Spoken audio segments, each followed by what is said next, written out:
Today, the US-Iran relationship is often reduced to headlines about nuclear talks and sanctions. But the roots of Iranian resentment toward America run much deeper, anchored in a pivotal event from the 20th century. This wasn't a war, but a covert operation that shattered Iran's democratic hopes and changed its view of the West.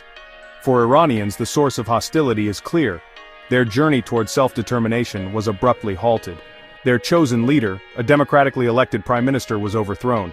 The 1979 Iranian Revolution and the chants of death to America were not born of baseless hatred, but of decades-old anger over a perceived betrayal.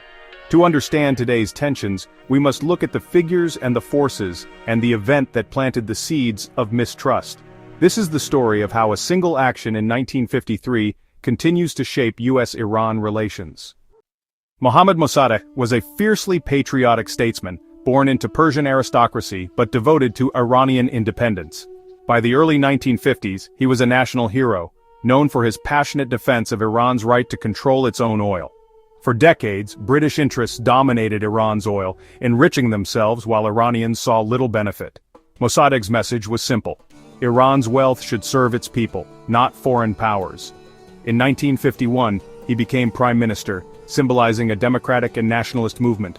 The Shah, wary of Mossadegh's popularity, was forced to accept him. Under Mosaddegh, Iran experienced a brief period of vibrant democracy and free press.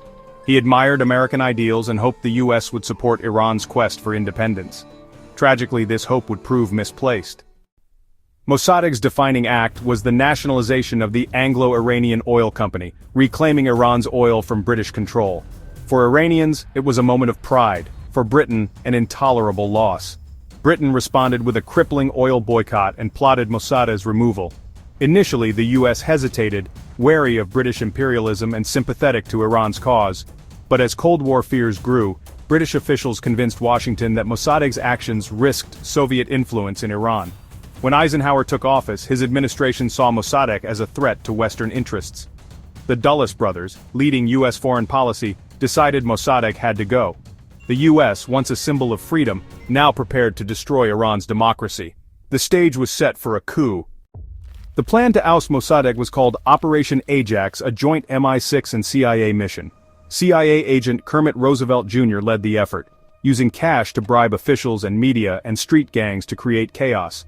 Propaganda painted Mosaddegh as corrupt and unstable, while staged violence turned public opinion against him.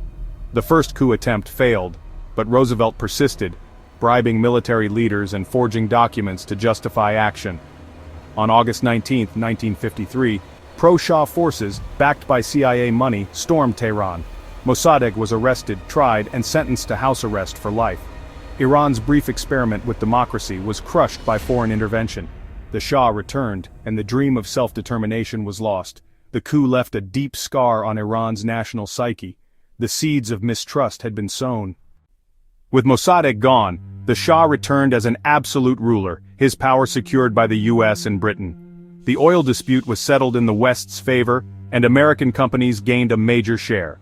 The Shah's regime became increasingly repressive, with the CIA-backed Sabak crushing dissent. Political freedoms vanished, and the US was seen as the force behind the dictatorship. The memory of Mossadegh's ouster became a symbol of lost national honor. Resentment toward the Shah and his American patrons grew, fueling anger across generations. In 1979, this anger exploded in revolution, bringing anti-American clerics to power.